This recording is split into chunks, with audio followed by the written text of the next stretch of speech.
time for another edition of Technoholik, where we get you addicted to technology every single week. So before we start anything else, let's tell you what's coming up on the show today.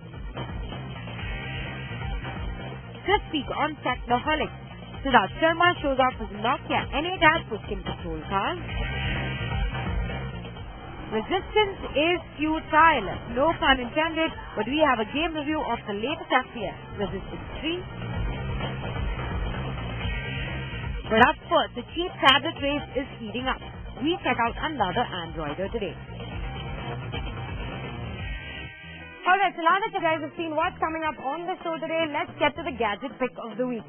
In the war of the cheap tablets, there's another competitor now, and this one comes from iBall and is called the Slide. Well, names apart, the tablet actually does look very good and has some very interesting details about it, which might make you want to buy it. So slide into the specs first and come right back for the review.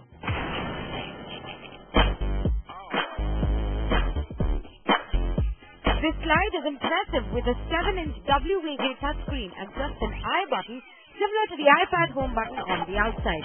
It also has two external mini USB ports with which you can transfer data from another flash drive on the go. Also has an HDMI port, speakers at the back, and a micro SD card slot. Inside this mini tablet houses a 1 GHz ARM Cortex-A8 processor along with 512 MB of RAM, 8 GB of internal memory, which can be expanded all the way up to 32 GB. The OS on this tablet is Android 2.3.3 Gingerbread. 3G will have to be used via a separate USB, and the Slide is available for ₹14,000. Alright, so those are the specs of the iBall Slide. Now, in terms of how the device looks, it actually is very similar to the BlackBerry Playbook. Now, most of the other cheap tablets that I have seen actually look very similar to the Samsung Galaxy Tab, but this is the first one that I thought looked very similar to the BlackBerry Playbook. What works for it? Well, it's got a very affordable form factor. It's nice that it has all the ports as USB and also HDMI. And the other handy fact is that it has an on-the-go USB, which means you can connect another USB drive and transfer data on the go.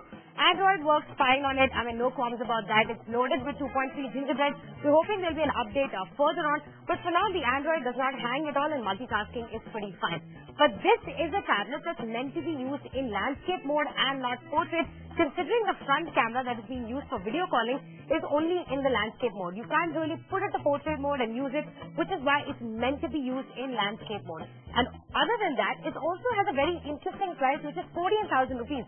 Yes, it's on the same lines as the Reliance Tab, which is available for about 13,995. But the fact that it has other external USB ports and is also one of the very viable competitors in the market, the price that it has of 14,000 rupees is still a good price, and you can buy it at this price too. What doesn't work for the device? Well, the menu and the physical button on the top. When you first actually get this device out of the box and you try to, figure out the touch experience, you're going to wonder where the back button is. It's not on the screen. It's actually on top of the device on the right-hand side next to the power button. And that, I think, was a very, a difficult place for it to be used with, because you're wanting for a full touch device for the back to be right on the screen, or at least on the side. You're used to keeping it on the right side. On the top, after a while, you can figure it out, but that's the only thing I didn't like about the device, is that the back button is right on the top, and the menu button is right on the top too. Secondly, there are two power buttons. There's an on-off switch on the right side, and there's a power button on top. Yes, it's kind of a foolproof way to say that your device won't come on when you put it in your bag, but I don't see the need for two power buttons. Just put the right one on and you should be able to put your device on. But then if you want to start this one up, you will have to put the on button right at the side and then switch on the power button right on the top. Cumbersome procedure, but nonetheless, I guess you can get used to it. The third thing, there is no back camera. Now, agree, most of the time you won't use your back camera in a tablet like these, because let's face it, who actually uses a tablet like this to click pictures? But the form factor on this tablet, that's the Slide, considering it's very nice to be used in landscape mode, I actually would have liked the camera and would have used the camera to click some nice pictures and videos, considering it's nice and small and it fits very well into my hand. So three things that don't work with this device is A, that menu button, second is that power button, and third is the fact that there's no camera. And the fact that there's no camera and it's available on all the other devices might make you think that this is not a good tablet.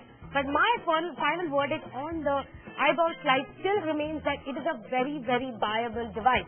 The fact that it has all the external options like HDMI, USB makes it a very good competitor in the cheap tablet race. The other options are there like Reliance and also M-Tab, but the fact that this has the external ports makes it a very, very good competitor, and I think you should completely go buy the iBall Slide for 14,000 rupees. Yes, the touch experience is laggy, it's not an HD screen, it's a WVGA screen, but in the same price, the other tablets also offer the same kind of laggy touch experience, so you will definitely get used to this. So if you're looking for a first tablet, I think the iBall Slide is a very, very good option. But those are the options that we are telling you about. We are telling you to